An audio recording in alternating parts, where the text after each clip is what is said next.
મહાદેવ કેમ છે વિદ્યાર્થી મિત્રો? મજામાં?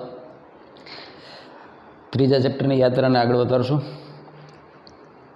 સુરેખપથ પર ગતિમાં થોડીક ગતિ આવશું. આજે આપણે જે ભૌતિક રાશિ વિશે શીખવાની છે, મતલબ જે ભૌતિક રાશિ શીખવાની છે અથવા જેના વિશે ચર્ચા કરવાની છે, એ ફિઝિક્સમાં ખૂબ જ મહત્ત્વ ધરાવે છે બેટા, ખૂબ જ મહત્ત્વ. ઝડપ અને વેગ, હા ને, ઝડપ અને વેગ, એનો બેઝિક ડિફરન્સ સમજવાનો પ્રયત્ન કરો. પહેલાં એનો બેઝિક ડિફરન્સ સમજવાનો પ્રયત્ન કરો. ફિઝિક્સ આખું ભણી લે છે છોકરા, બરાબર, કમ્પ્લીટ થઈ જાય, પૂરું થઈ જાય. ઇવન એન્જિનિયરિંગ કરીએ તો એ સ્પીડ અને વેલોસિટી વચ્ચેનો ડિફરન્સ ખ્યાલ ન થવો.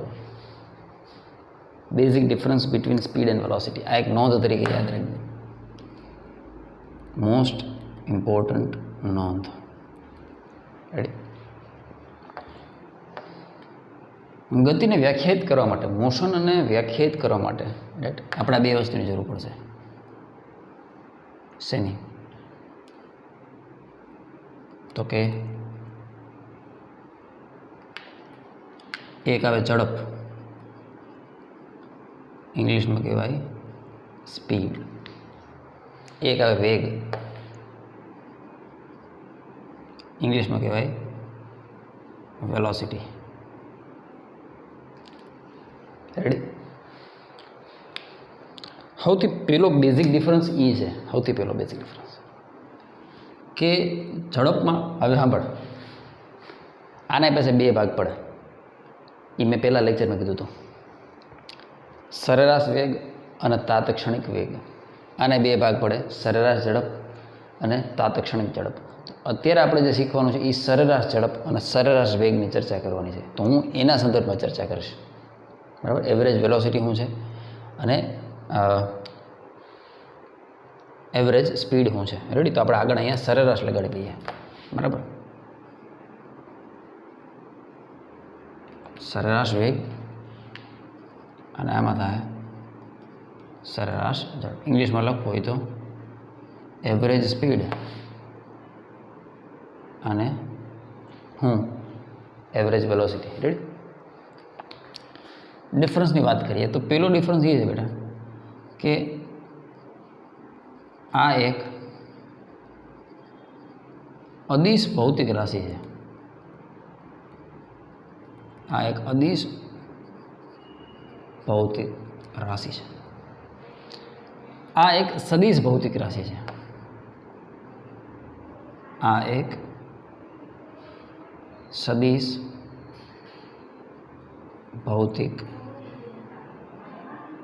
રાશિ છે.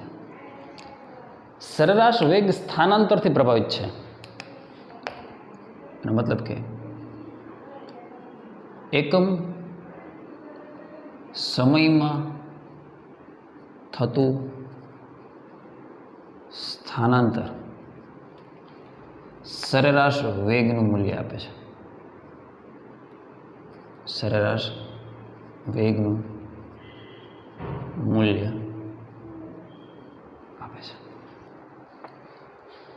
જ્યારે આ શું આપે તો કે આ એકમ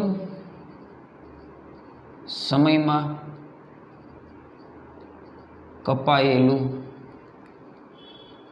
અંતર, કાઉન્સમાં પથલંબાઈ, કારણ કે કાપેલું અંતર એને આપણે ખબર છે શું કહીશ, પથલંબાઈ. આ એકમ સમયમાં થતું સ્થાનાંતર છે અને આ એકમ સમયમાં કાપેલું અંતર છે. બે વસ્તુમાં ફેર છે મોટા, કારણ કે સ્થાનાંતર અને કાપેલા અંતરની વ્યાખ્યામાં જ ફેર છે. કાપેલું અંતર મેં કીધું કે આપણે જુનાગઢથી કેશોદ અલગ અલગ રસ્તે જતા હતા, બધામાં કાપેલું અંતર જુદું જુદું હતું. એકમાં 40 કિલોમીટર, એકમાં 50, એકમાં 60, પણ સ્થાનાંતર બધામાં સરખું હતું. 39 ભેજેમાં રેડી. હવે એકમ સમયમાં કપાયેલું અંતર સરેરાશ ઝડપનું મૂલ્ય આપે છે. હવે એક વસ્તુ સમજો, સરેરાશ ઝડપ જો ખરેખર પથ લંબાઈ પર આધાર રાખતી હોય, એકમ સમયમાં કાપેલું અંતર અથવા પથ લંબાઈ, તો બેટા સરેરાશ ઝડપ કોઈ દી ઋણ ન હોઈ શકે. કારણ કે કાપેલું અંતર કાં તો શૂન્ય હોય અને કાં તો ધન હોય, એ ઋણ ન હોય. તો સરેરાશ ઝડપ પણ શૂન્ય હોય કે પથ લંબાઈ 0, કાંઈ અંતર કાપતા નથી તો સરેરાશ ઝડપ શું 0. પણ તમે કાંઈક અંતર કાપ્યું તો અંતર કોઈ દી ઋણ ન હોય, તો સરેરાશ ઝડપ પણ કોઈ દી ઋણ ન હોય. વાહ ભગા. પણ મારી વાલી દીકરી, જે વસ્તુ જેના પર આધારિત છે એની અસર તો એના પર આવે કે ન આવે? હું એમ કહું સરેરાશ વેગ સ્થાનાંતર પર આધારિત છે તો સ્થાનાંતરની અસર વેગ પર આવે જ. સ્થાનાંતર ધન તો સરેરાશ વેગ ધન, સ્થાનાંતર ઋણ તો સરેરાશ વેગ ઋણ. વાહ ભાઈ વાહ, આવે છે ફિલિંગ? તો જેમ પથ લંબાઈ શૂન્ય કે ધન હોઈ શકે એમ સરેરાશ ઝડપ પણ શૂન્ય કે ધન હોઈ શકે. જેમ સ્થાનાંતર ધન, ઋણ અને શૂન્ય હોઈ શકે એમ સરેરાશ વેગ પણ ધન, શૂન્ય અને ઋણ હોઈ શકે. અત્યારે પેજમાં લખો મુદ્દા, ભેગા ભેગા લખતા જાઓ, મજા આવે. અહીં લખી શકાય સરેરાશ ઝડપ શૂન્ય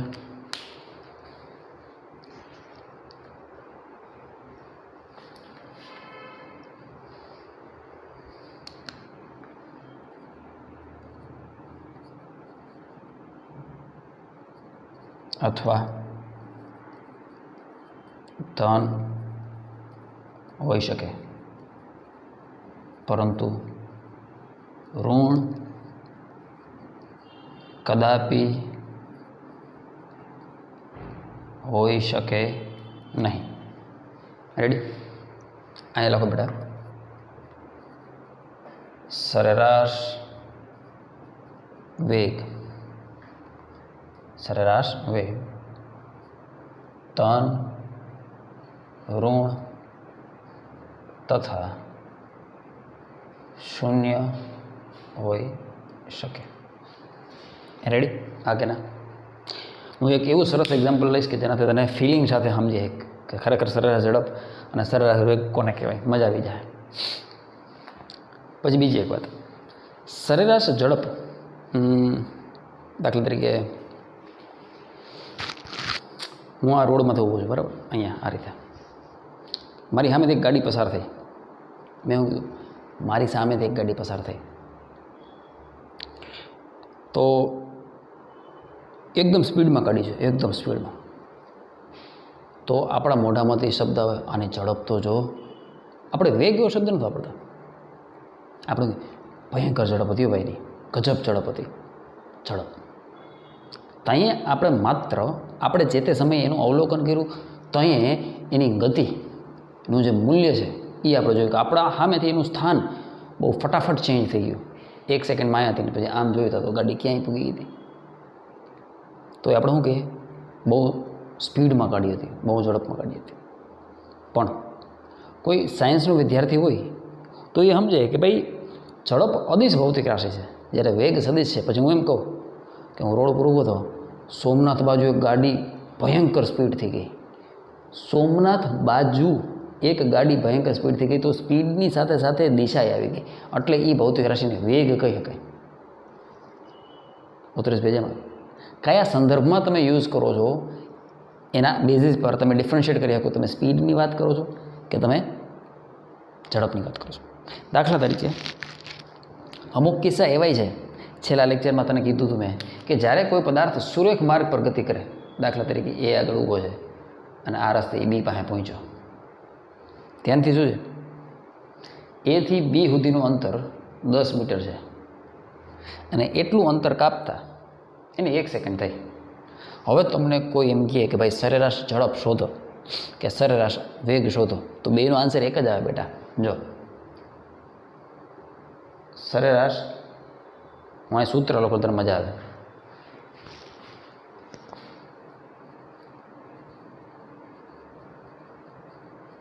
સરેરાશ ઝડપ બરાબર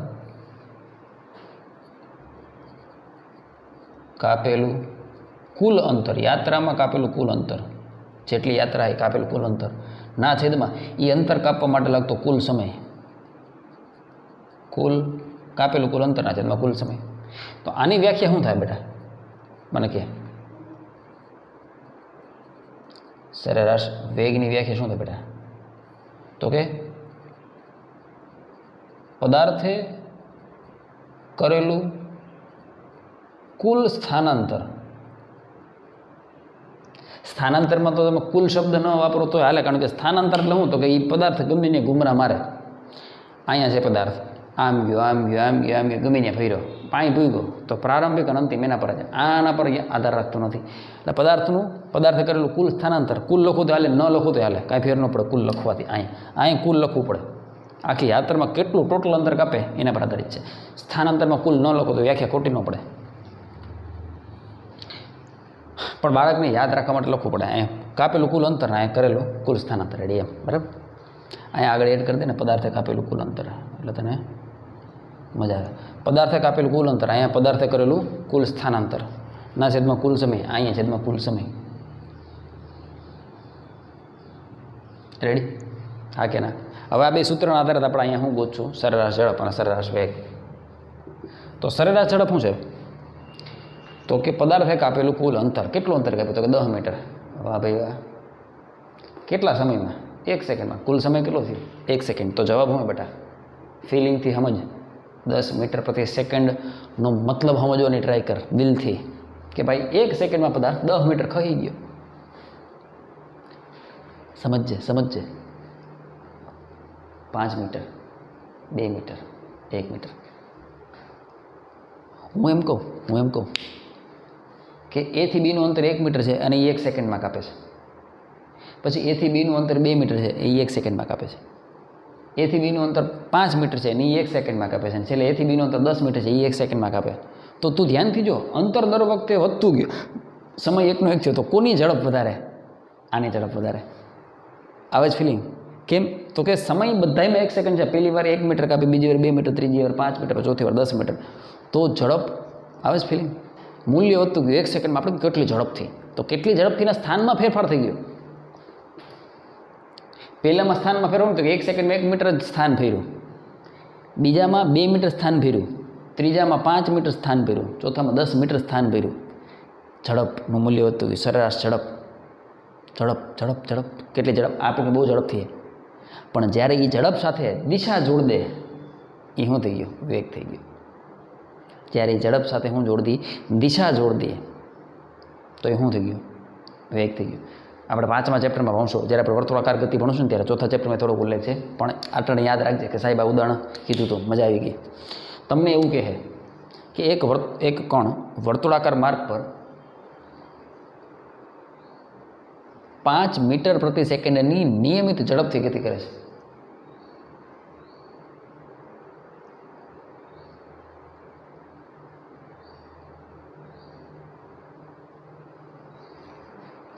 પાંચ મીટર પ્રતિ સેકન્ડની નિયમિત ઝડપથી ગતિ કરે છે. હવે તમને અહીંયા જ્યારે કોઈ વ્યક્તિ એમ પૂછે, 4 બિંદુઓ નામ આપી દો. આપણે એવું શીખશું કે જે કણ વર્તુળાકાર માર્ગે ગતિ કરતો હોય ને, એની ઝડપ અથવા ઝડપ તો તમને આપી છે, એનો વેગ જે તે બિંદુએ દોરેલા સ્પર્શકની દિશામાં હોય. અત્યારે અહીંયા ફિલિંગથી આમ છું. અટાણે એવું યાદ રાખે કે વર્તુળાકાર કક્ષામાં કોઈ કણ ગતિ કરતો હોય તો એનો વેગ જે તે બિંદુએ દોરેલા સ્પર્શકની દિશામાં. દાખલા તરીકે તારો કણ આ રીતે ગતિ કરે છે, આમ ઘૂમરા મારે, તો આ બિંદુએ એનો વેગ આ દિશામાં છે. આ બિંદુએ એનો વેગ, એ બિંદુએ એનો વેગ આ દિશામાં છે. બી બિંદુએ વેગ, અહીંયા તમે સ્પર્શક દોરો, બી બિંદુએ તેનો સ્પર્શક આ દિશામાં આવે. સી બિંદુએ સ્પર્શક દોરો, તેનો ડી બિંદુએ સ્પર્શક દોરો, તેનો આ દિશામાં. તું ધ્યાનથી જો, દરેક જગ્યાએ ઝડપ તો 5 જ છે, 5 મીટર પ્રતિ સેકન્ડ, પણ જો દિશા આ છે. ડી બિંદુ પાસે ઝડપ 5 મીટર પ્રતિ સેકન્ડ છે, પણ દિશા બદલી ગઈ છે. આ દિશાના દિશા સરખી થોડી છે. એ બિંદુ પાસે ઝડપ 5 મીટર પ્રતિ સેકન્ડ જ છે મારા ભાઈબંધ, પણ દિશા બદલી ગઈ. એટલે ઝડપ બધાની સરખી હોય, ઝડપ બધાની સરખી છે 4 બિંદુ આગળ, પણ 4 બિંદુ આગળ વેગ એક સરખી દિશામાં નથી, વેગ જુદી જુદી દિશામાં છે, કારણ કે વેગ સદિશ ભૌતિક રાશિ છે. આવે છે ફિલિંગ? હા કે ના? તો કન્સેપ્ટ સમજો અને કન્સેપ્ટ સમજવાનો પ્રયત્ન કરો. ખ્યાલ આવે છે? વેગમાન ઝડપમાં હવે ફેર સમજાણો ન સમજાણો? ઝડપ છે એ મૂલ્યથી ટેવાયેલું છે, 2, 5, 10, 15, 50, પણ એ મૂલ્ય જ્યારે એ મૂલ્ય સાથે જ્યારે શું જોડાઈ જાય? દિશા જોડાઈ જાય. ત્યારે એનો મતલબ શું થયો? એ વેગ થઈ ગયો. દિશા નથી, ખાલી મૂલ્ય છે, ઝડપ કહી શકાય. પણ દિશા એવી બાય ડિફોલ્ટ એ શું થઈ જાય? વેગ થઈ જાય. રાઈટ. એનો મતલબ કે સરેરાશ ઝડપ પરથી તને મને કોઈથી દિશાનો આઈડિયા ન આવે. લખવું એટલે લખી નાખજો. સરેરાશ ઝડપ પરથી દિશાનો આઈડિયા ન આવે. કઈ દિશામાં મુસાફરી થાય એ ખબર ન પડે. સરેરાશ વેગ પરથી દિશાનો આઈડિયા આવી શકે. કારણ કે સદિશ ભૌતિક રાશિ છે. કઈ દિશામાં તમે હલાહલી કરો એ ખબર પડે. એ લખવું એટલે લખી નાખજે.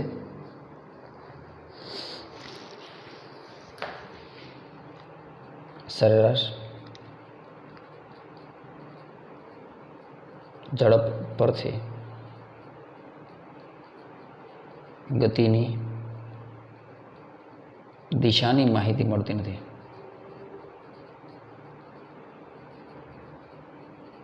અહીં આખે આખું વાક્ય લખી નાખજે. અહીં હું ખાલી એટલું લખું છું, મળે છે. આ જ વાક્ય આખું લખજે, ખાલી એટલો ફેર છે. સરેરાશ વેગ પરથી ગતિની દિશાની માહિતી મળે છે. રેડી? સરેરાશ વેગથી. આમાં મળે, આમાં ન મળે. રેડી? હવે અહીં જુઓ, અહીંયા તમને કોઈ પૂછે કે સરેરાશ વેગ તો શું? તો કે પદાર્થે કરેલું સ્થાનાંતર. કેટલું સ્થાનાંતર કર્યું? તો કે અહીંયા આને 0 મીટર માન લે, આ 10 મીટર માન લે. તો અંતિમ સ્થાન 10, પ્રારંભિક 0. તો સ્થાનાંતર કેટલું છે? 10 મીટર. પદાર્થે કરેલું કુલ સ્થાનાંતર એના છેદમાં કુલ સમય એટલે 1 સેકન્ડ. જવાબ શું આવ્યો ભાઈ? 10 મીટર પ્રતિ સેકન્ડ. હવે સમજજે. કદાચ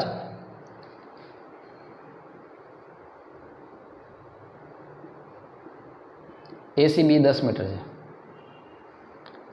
અને એક પદાર્થ આમ ગયો એડીબી માર્ગે અને એનું અંતર છે 15 મીટર. સમજો? તો સરેરાશ ઝડપ કેટલી થાય?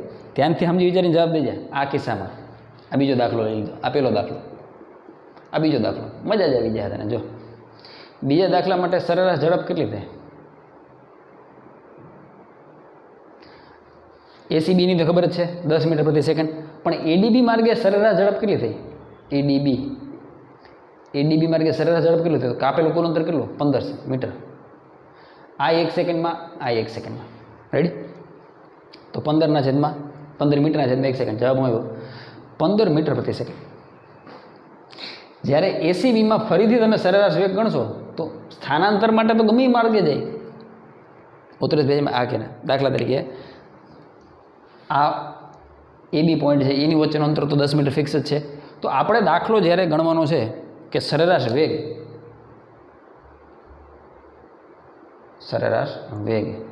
એડીબી માર્ગે ધ્યાનથી સમજે દાખલો, કન્સેપ્ટ છે આ. એડીબી માર્ગે સરેરાશ વેગ કેટલો? તો જવાબ 10 મીટર પ્રતિ સેકન્ડ આવે. છોકરો કે એમ કેમ સાહેબ? તો એનું કારણ વ્યાખ્યા. પદાર્થે કરેલું સ્થાનાંતર, પદાર્થ એ થી ડી ગયો, ડી થી બી ગયો, પણ અંતિમ સ્થાન બી અને પ્રારંભિક સ્થાન એ. હા કે ના? હા. તો સ્થાનાંતર તો 10 મીટર થયું મોટા. કેટલા ટાઈમ? 1 સેકન્ડમાં. આવે જ ફિલિંગ? વાહ દોસ્ત. તો આ સરેરાશ વેગ થઈ ગયો 10 મીટરના જેમાં 1 સેકન્ડ, 10 મીટર પ્રતિ સેકન્ડ. તો હોશિયાર છોકરો સમજાય સાહેબને હવે કયો મુદ્દો સમજાવવો છે? કયો મુદ્દો સમજાવવો? કે જેમ પથ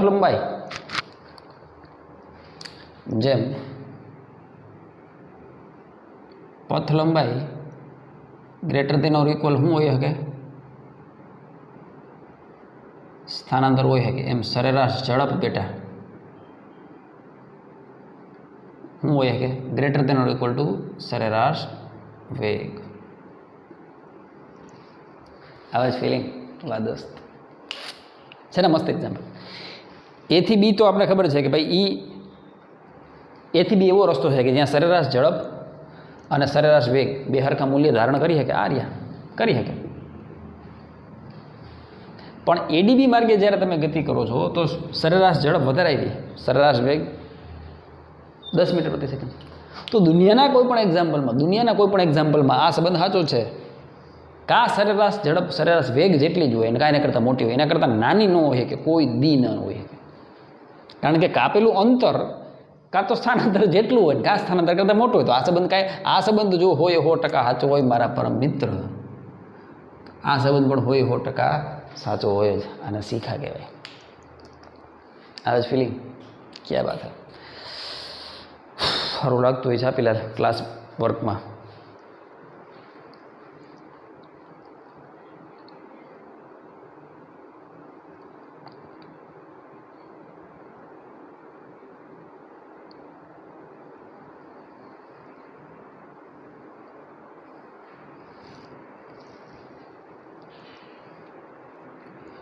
રેવડી ખ્યાલ આવે છે? દીકુ ઝડપ કોને કહેવાય? વેગ કોને કહેવાય? પદાર્થે કાપેલું કુલ અંતરના છેદમાં કુલ સમય સરેરાશ ઝડપ. પદાર્થે કરેલું કુલ સ્થાનાંતરના છેદમાં કુલ સમય સરેરાશ વેગ. હવે સાંભળજો, હજી એક દેશી ઉદાહરણ લો, પછી આ ટોપિકને પૂરો કરીએ. એ હા સાહેબ એ કરો, એ કે એ કરવા જેવું, એ કે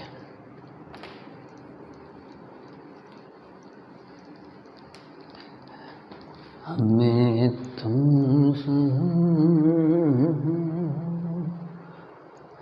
ये तुम नहीं जानते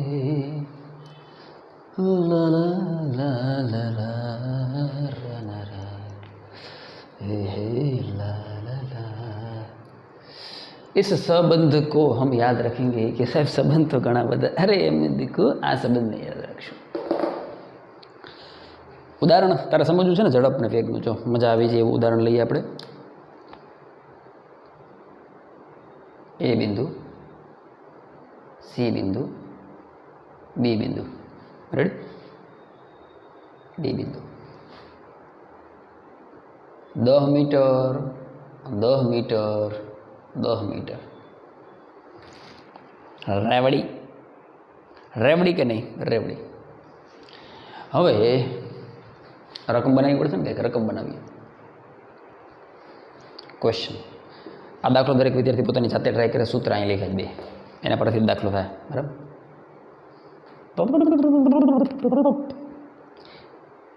એક ભાઈ એથી બી સુધી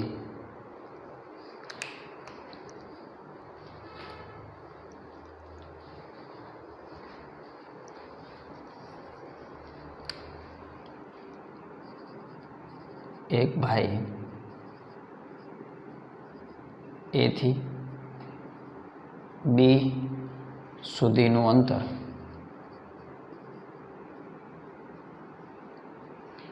2 સેકન્ડમાં કાપે.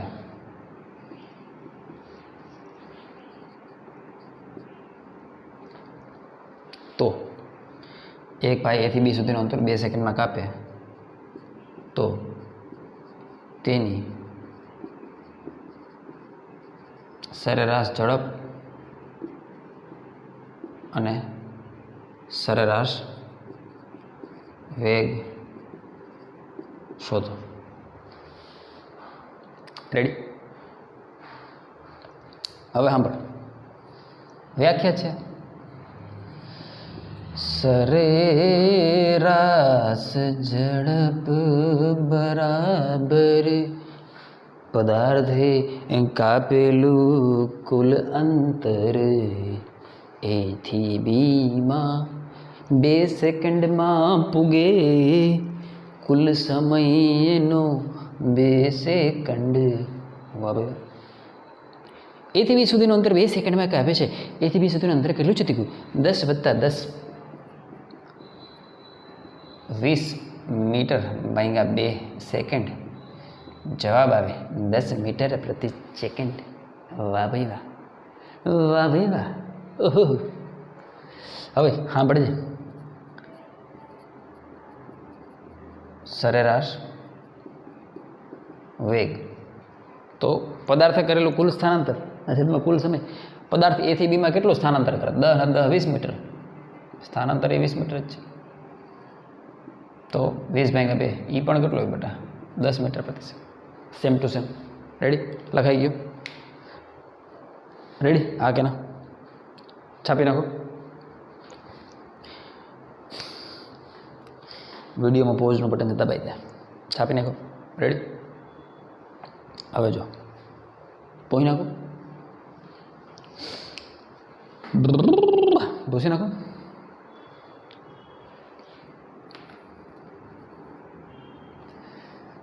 લા લા લા લા લા લા લા લા હે લા લા. પદાર્થ એક ભાઈ એથી બી સુધીનું અંતર. રકમમાં ફેરફાર કરી નાખીએ થોડો. એક ભાઈ એથી બી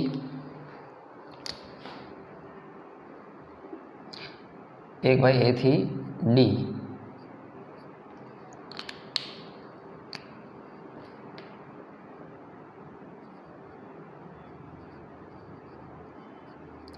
સુધીનું અંતર 3 સેકન્ડમાં કાપે છે, બરાબર. અને ડીથી પાછો બી સુધીનું અંતર 1 સેકન્ડમાં કાપે છે, તો સરેરાશ ઝડપ અને સરેરાશ વેગ શોધો. હોશિયાર વિદ્યાર્થી વિડીયોને પોઝ કરીને અને 10 જ સેકન્ડમાં દાખલો સોલ્વ કરીને મને જવાબ આપે. જે છોકરાને આ દાખલો આવડી ગયો સમજી લઈને સરેરાશ વેગ અને સરેરાશ ઝડપમાં હવે કોઈ ભૂલ નહીં પડે. આ એક જ દાખલો આવડી ગયો રેડી, બરાબર.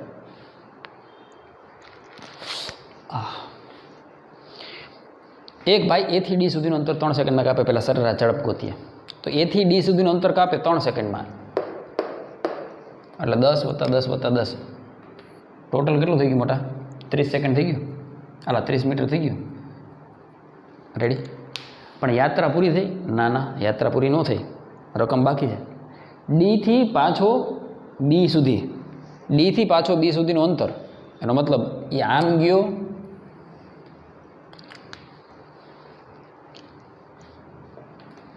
લા લા લા લા લા લા हे ऐसा किया उसने, यू टर्न लगाया. तो एक भाई ए थी डी सुधीનું અંતર 3 સેકન્ડમાં કાપે છે અને ડી થી પાછો બી સુધીનું અંતર 1 સેકન્ડમાં કાપે છે. તો ડી થી બી કેટલું છે? તો કે 10 મીટર પ્લસ એડ કરો કુલ અંતર વ્યાખ્યા વાંચો. પદાર્થે કાપેલું કુલ અંતરના છેદમાં કુલ સમય. વાહ દોસ્ત, આ કે ના, છેદમાં કુલ સમય. તો એ થી ડી સુધીનો કુલ સમય આપ્યો 3 સેકન્ડમાં કાપે અને ડી થી બી 1 સેકન્ડમાં કાપે. તો એડ કરી દે, મુંજાઈ હું ગયો પૂરા. 3 સેકન્ડ વત્તા 1 સેકન્ડ. વાહ દોસ્ત. તો 30 ને 10 40 મીટર ના છેદમાં 4 સેકન્ડ. ભાઈબંધ જવાબ કેટલો હોય? તો કે 10 મીટર પ્રતિ સેકન્ડ. એની સરેરાશ ઝડપ થઈ ગઈ. કેટલી યાત્રા કેટલી કરી?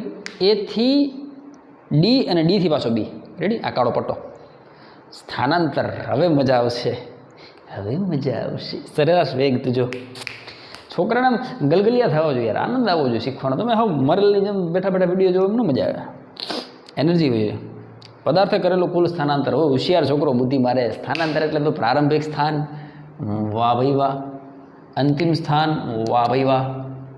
અહીંયાથી આ કેટલું છેટું છે? તો કે 10 મીટર અને 10 મીટર 20 મીટર. વાહ ભાઈ વાહ.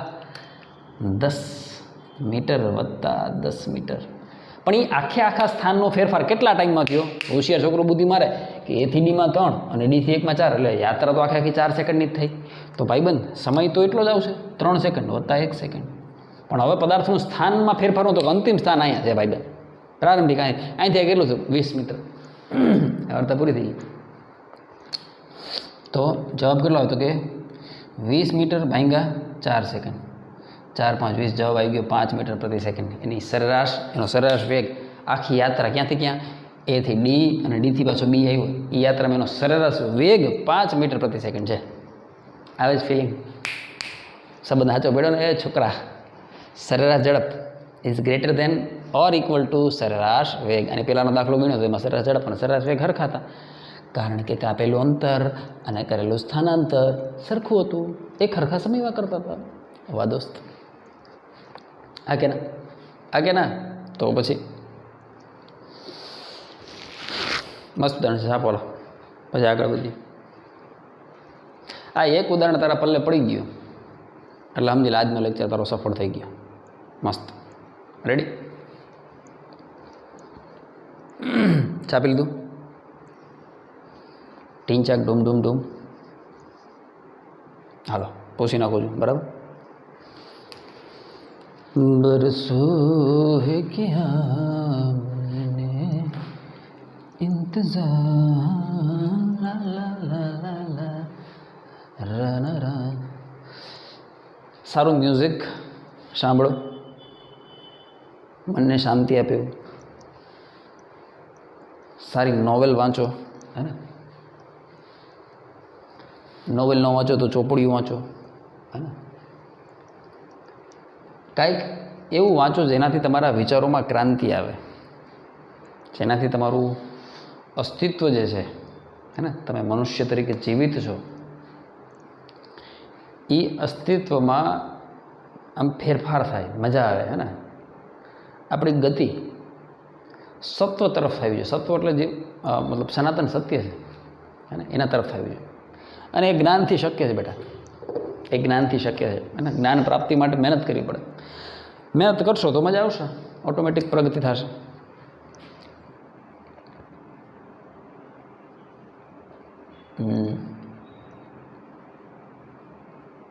પદાર્થ માટે અથવા આપણે તમારી ટેક્સમાં એક 3 આલેખ આપ્યા છે, મારે સમજાવવા છે, જેમાં આના માટેના આલેખ તો હંમેશા કેવા હશે કે જેમાં આન્સર પોઝિટિવ હોય અથવા 0 હોય, બરાબર. ઝડપ 0 અથવા ધન. પણ વેગ એવો છે બેટા કે એમાં ધન હોય, ઋણી હોય અને શૂન્ય હોય. તો આ 3 આલેખ આપણે સમજવા છે કે જેમાં આપણને શું હોય, પદાર્થ માટે ધન, ઋણ અને શૂન્ય વેગ ધરાવતા આલેખ.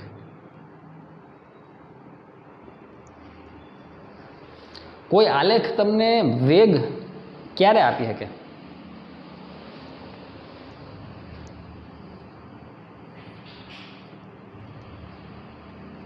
કોઈ આલેખ તમને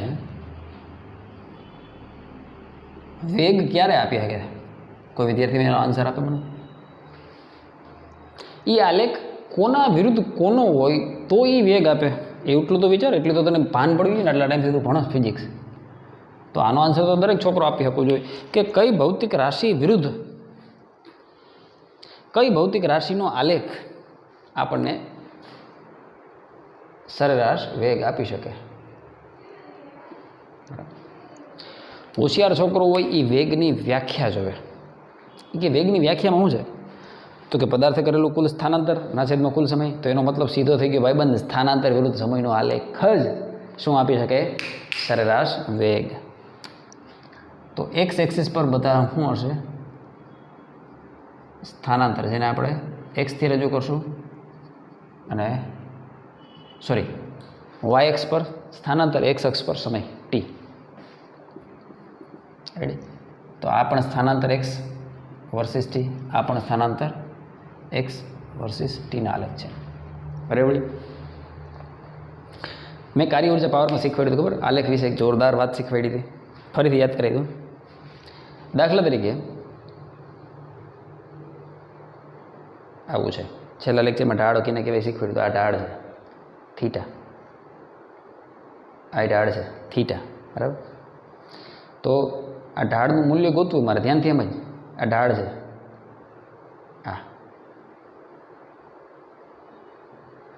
આનું મૂલ્ય મારે ગોતવું છે આટલું. આ ત્રિકોણ બન્યું ને. તો ઢાળનું મૂલ્ય ગોતવું. વાસ્તવમાં ઢાળ છે હું? થીટા. તો ટેન થીટા શું કે? ટેન થીટા તો કે સામેની બાજુ, બરાબર? તો સામેની બાજુ શું છે? જો આ વાય ઘટક છે, દેખાય? એટલે વાય ઘટક એટલે વાય ઘટકનો ફેરફાર ડેલ્ટા વાય. તો સામેની બાજુ આ ડેલ્ટા વાય છે તો આ ડેલ્ટા વાય થાય. આ છેલ્લી વાર સમજાવો, ધ્યાનથી વિડીયો જોઈ લેજે, બરાબર? હવે પછી જ્યારે પણ આલેખની ચર્ચા આવે તો આ મુદ્દા દરેક વિદ્યાર્થીને ખ્યાલ હોવો જોઈએ. પછી આ જો આ શું છે? તો કે આ વાય અક્ષ પર તમે જે ભૌતિક રાશિ રાખો છો એનો ફેરફાર ડેલ્ટા વાય. દાખલા તરીકે વાય અક્ષ પર અહીંયા આપણે સ્થાનાંતર છે, તો સ્થાનાંતરનો ફેરફાર શું થયો? ડેલ્ટા એક્સ થયો. એમ એક્સ વાયમાં કન્ફ્યુઝ ન થતા, એ તો આ સ્થાનાંતર માટે ડી કહી દો, ડી, એટલે તારો કન્ફ્યુઝન ન થાય. રેડી? સ્થાનાંતર માટે આપણે ડી વાપરીએ, ઘણા રેફરન્સમાં ડી વાપરે, આપણે ડી વાપરીએ, હાલો, એટલે કન્ફ્યુઝ ન થતો. તમે ઓલું એક્સ વાયમાં તમે કન્ફ્યુઝ થાવ છો. સ્થાનાંતર માટે આપણે ડી રાખી દીધું, એસ રાખીએ. અમુક અંગ્રેજી રેફરન્સમાં અમુકમાં એસ જોવા મળશે, સ્મોલ એસ સ્થાનાંતર માટે. આપણે ડી રાખ્યું. રેડી? તો વાય એક્સ પર સ્થાનાંતર છે જેની સંજ્ઞા ડી છે, તો વાય એક્સનો ફેરફાર એટલે ડેલ્ટા વાય. એના બરાબર હું લખશું? તો કે સ્થાનાંતરનો ફેરફાર ડેલ્ટા ડી. હા કે ના? વાહ ભાઈઓ, પછી એક્સ અક્ષનો જે ફેરફાર છે એ અહીંયા આવે ડેલ્ટા એક્સ, હા આટલો ફેરફાર થયો ને. દાખલા તરીકે T1 સમય છે અને T2 સમય છે, બરાબર. તો એનો ફેરફાર થયો, એને આપણે શું કહેવું? Delta T. અહીંયા આ જે ડેલ્ટા વાય છે એને આપણે શું કહેશું? તો કે આ સ્થાન જે છે ભાઈ, આ મારું y1 છે, આ મારું y2 છે, ડેલ્ટા વાય, હા કે ના, બરાબર. પણ એ y2 y1 માટે તો આપણે સંજ્ઞા શું લીધી છે? D1 D2, હે ને. સ્થાનાંતર કેટલું? તો કે D2 જેટલું.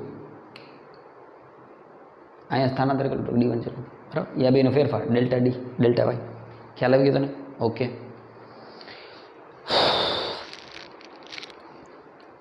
તો જે ડેલ્ટા એક્સમાં ફેરફાર છે એ સમયનો ફેરફાર રજૂ કરે, વાયમાં જે ફેરફાર છે એ સ્થાનાંતરનો ફેરફાર રજૂ કરે. એટલું ક્લિયર થઈ ગયું? તો ટેન થીટા બરાબર શું થાય? ટેન થીટા બરાબર, તો કે ટેન થીટા બરાબર સામેની બાજુ છેદમાં પાસેની બાજુ. તો ટેન થીટા બરાબર થઈ ગયું ડેલ્ટા વાય એના છેદમાં ડેલ્ટા એક્સ, ડેલ્ટા વાયના છેદમાં ડેલ્ટા એક્સ. ડેલ્ટા વાય બરાબર શું છે? તો કે ડેલ્ટા ડી, અને ડેલ્ટા એક્સ બરાબર શું? તો ડેલ્ટા ટી. વાહ ભાઈ વાહ. વાસ્તવમાં ડેલ્ટા ડી શું છે? તો કે સ્થાનાંતરમાં થતો ફેરફાર. તો આ પદાર્થે કરેલું કુલ સ્થાનાંતર એ જ થયું ને. સ્થાનાંતરમાં થતો ફેરફાર અથવા પદાર્થે કરેલું કુલ સ્થાનાંતર. વાત તો એક ને એક જ છે. કુલ સમય અથવા એકમ સમય, જેટલા સમયમાં ફેરફાર થયો, દાખલા તરીકે સ્થાનાંતરમાં આટલો ફેરફાર થયો D1 માંથી D2, તો આટલો સમય લાગ્યો. ખ્યાલ આવે? તો આ આપણી વ્યાખ્યા થઈ ગઈ કે નહીં બેટા? સ્થાનમાં થતો ફેરફાર ના છેદમાં સમય. ટૂંકમાં લખું તો સ્થાનાંતરનો ફેરફાર એના છેદમાં સમય.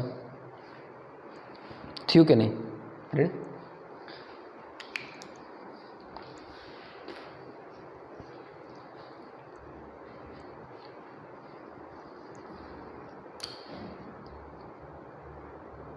ટેન થીટા સામેની બાજુ આ છેદમાં પાસેની બાજુ શું છે? તો કે ડેલ્ટા ડી સામેની બાજુ, પાસેની બાજુ ડેલ્ટા ટી. ડેલ્ટા ડી તો કે સ્થાનાંતરમાં થતો ફેરફાર, સ્થાનાંતરમાં થતો ફેરફાર ના છેદમાં કુલ સમય અથવા સમયમાં થતો ફેરફાર, જેટલા સમયમાં થયું એ, બરાબર. સ્થાનાંતરમાં થતો ફેરફાર અને છેદમાં સમય, બરાબર. મહાદેવ, સોરી, હું કહેતો હતો સમય. રેડી? પણ ભાઈબંધ ટેન થીટા. હવે આની આગળ શું આવે?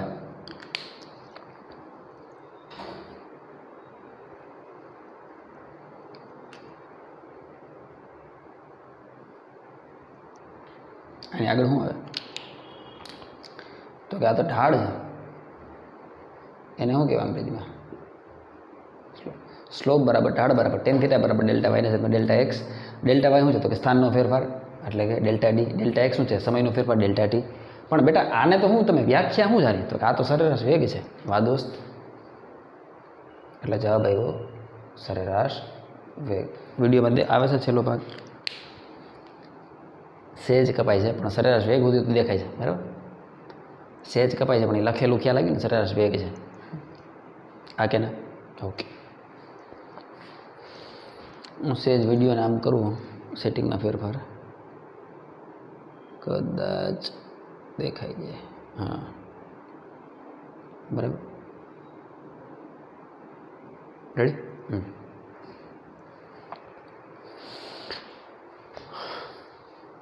હવે સમજ. એક આલેખ આવો છે, એક આલેખ આવો છે, એક આલેખ આવો છે.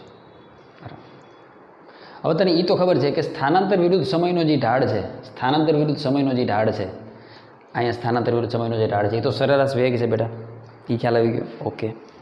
હવે અહીંયા ધ્યાનથી તારે જોવાનું છે કે અહીંયા વેગ ધન છે, ઋણ છે કે ઝીરો છે, એ આપણે થીટા પરથી નક્કી કરશું.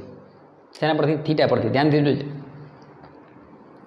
અહીંયા જે થીટા છે એ લેસ ધેન 90 ડિગ્રી છે. એ જોઈને સમજી શકીએ ને? આમ કાટખૂણે છે નહીં, આમ છે એટલે 90 કરતાં નાનું થયું. So theta is less than 90 degree. જો થીટા લેસ દેન 90 ડિગ્રી છે તો તમારું ત્રિકોણમિતીય ગણિત એવું કહે બેટા કે થીટા 90 ડિગ્રી કરતાં નાનો હોય તો ટેન થીટા હંમેશા ધન આવે. ટેન થીટા હંમેશા ધન આવે તો સરેરાશ વેગ હંમેશા ધન આવે. હવે આ દોસ્ત કેટલું સિમ્પલ છે યાર, હે ને? આ ફંડામેન્ટલ નોલેજ કહેવાય કે theta less than 90 degree then tan theta is equal to ધન. ટેન થીટા ધન છે એનો મતલબ કે સરેરાશ વેગ ધન. એનો મતલબ કે આ આલેખનો ઢાળ ધન હશે, સ્થાનાંતરિત ધન હશે. સ્થાનાંતર ધન હોય તો જ વેગ ધન આવે. સ્થાનાંતર ધન છે કઈ રીતે? દાખલા તરીકે સ્થાનાંતર જો આમ વધવામાં જટાણે, દાખલા તરીકે 2 મીટર, 5 મીટર, 10 મીટર, તો જો સ્થાન વધતું જાય સમય સાથે. તો અંતિમ સ્થાન માઇનસ પ્રારંભિક સ્થાન લ્યો. દાખલા તરીકે અંતિમ સ્થાન 10 છે, પ્રારંભિક સ્થાન 5 છે, તો 10 - 5 આ જવાબ કોઈ દી ઋણ ન આવે, +5 જ આવે. સ્થાનાંતર સતત વધે છે. ખ્યાલ આવ્યો? Very good. તો સરેરાશ વેગ ધન, તો આ ચોપડીમાં જો લખ્યું છે ધન વેગ હોય તો સ્થાનાંતર વિરુદ્ધ સમયનો આલેખ આવો આવે. જેડબલઈ નીટ માટે બહુ કામનો લેક્ચર છે આજનો. આ જેડબલઈ નીટનો લેક્ચર છે, બહુ સમજી લે. અહીં ધ્યાનથી જો, અહીંયા થીટા કેમ ખબર પડે? તો કે આલેખમાં સમક્ષિતિજ રેખા બનાવો. આલેખમાં સમક્ષિતિજ રેખા અહીંયા બનાવી. દાખલા તરીકે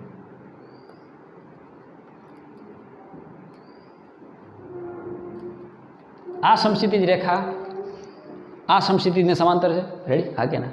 તો ધ્યાનથી જો, ખૂણો ક્યાં બનશે? ખૂણો આ ખૂણો બન્યો કહેવાય. જો અને આ ખૂણો ગ્રેટર દેન 90 ડિગ્રી. અમારા ભાઈબંધ પરોહો ન હોતી માપી લેજે.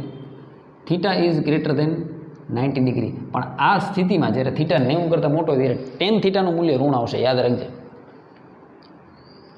ટેન થીટા ઋણ અને ટેન થીટા ઋણ એટલે મારા પરમ મિત્ર સરેરાશ વેગ કેવો થઈ ગયો? ઋણ. અહીં ત્યાંથી જો પદાર્થનું સ્થાનાંતર ઘટે છે. ટી બરાબર 0 સમયે પદાર્થનું કંઈક સ્થાન છે, દાખલા તરીકે 10 મીટર. હવે જેમ સમય વધતો ગયો, દાખલા તરીકે 1 સેકન્ડથી પદાર્થનું સ્થાન ઘટ્યું 5 મીટર થઈ ગયું. તો હવે તમે પ્રારંભિક સ્થાન 5 મીટર માઇનસ અંતિમ સ્થાન બાદ કરો તો 5 મીટર માઇનસ 10 મીટર, જવાબ કેટલો આવે? -5 મીટર. તો એ -5 મીટર એટલે સ્થાનાંતર ઋણ. માટે આ સરેરાશ વેગી કેવો? ઋણ. આપણે તો ઢાળ પરથી જ નક્કી કરી લેવાનું, આપણે બીજી કંઈ મગજમારી કરવાની જ નહીં. ઢાળ પોઝિટિવ, ટેન થીટા એટલે શું? ઢાળ. જો ઢાળ પોઝિટિવ તો સરેરાશ વેગ પોઝિટિવ. ઢાળ નેગેટિવ એટલે જો ગુજરાતીમાં લખીને ટેન થીટા એટલે બીજું કાંઈ ઢાળ. ઢાળ ઋણ તો સરેરાશ વેગ ઋણ જ હોય. જો ઢાળ ધન તો સરેરાશ વેગ ધન જ હોય. રેડી? હોશિયાર છોકરો છેલ્લા લેક્ચર હું છેલ્લા ગ્રાફમાં કહી દે સાહેબ સરેરાશ વેગ 0 કેમ? એટલે ઢાળ જ નથી. સમક્ષિતિજની હારો હાર જ છે. જો અહીંયા થીટા બને, અહીંયા થીટા ક્યાં કેની રે બનાવવા જાવ? થીટા 0 ડિગ્રી છે. રેડી? તો થીટા 0 નો મતલબ ટેન થીટાનું મૂલ્ય 0, ઢાળ 0, તો વેગ 0. વાહ દોસ્ત, અહીંયા ટેન થીટા બરાબર 0 એટલે કે ઢાળ બરાબર 0 એટલે કે સરેરાશ વેગ બરાબર 0. એટલુંમાં દીકરો યાદ રાખ. હા, ગમે ભૌતિક રાશિ વિરુદ્ધ ગમે ભૌતિક રાશિનો આલેખ હોય તો નિશ્ચિંત થઈને આ એનાલિસિસ મારી શકીશ કે ઢાળ ધન તો એ ઢાળ જે ભૌતિક રાશિ આપતો હોય એ ભૌતિક રાશિ ધન. એ ઢાળ જે ભૌતિક રાશિ આપતો હોય ઢાળ ઋણ હોય તો ભૌતિક રાશિ ઋણ હોય. દાખલા તરીકે આના પછી આપણે વેગ વિરુદ્ધ વેગ વિરુદ્ધ સમયનો આલેખ જોઉં તો વેગ વિરુદ્ધ સમયના આલેખ આવવા જઈશે. પણ એ ભૌતિક રાશિ આપણે પ્રવેગ આવે તો ઢાળ ધન તો પ્રવેગ ધન, ઢાળ ઋણ તો પ્રવેગ ઋણ. આવે ફિલિંગ? ત્યાં તને લાગે સાહેબ હવે મસ્ત સમજાવ્યું છે. ક્લિયર? તો બસ આ વિડીયોમાં અહીં સુધી રાખશું. બરાબર? ખાસ કરીને આ 10 મિનિટનું રિવિઝન ફરીથી કરજે. બરાબર? આવતા લેક્ચરમાં સરેરાશ વેગ અને સરેરાશ ઝડપના દાખલા સારા ગણશું. બરાબર? અને ચેપ્ટરને આગળ વધારશું. હોમવર્કમાં પેલું ઉદાહરણ છે, પહેલું ઉદાહરણ ચોપડીનું. બરાબર?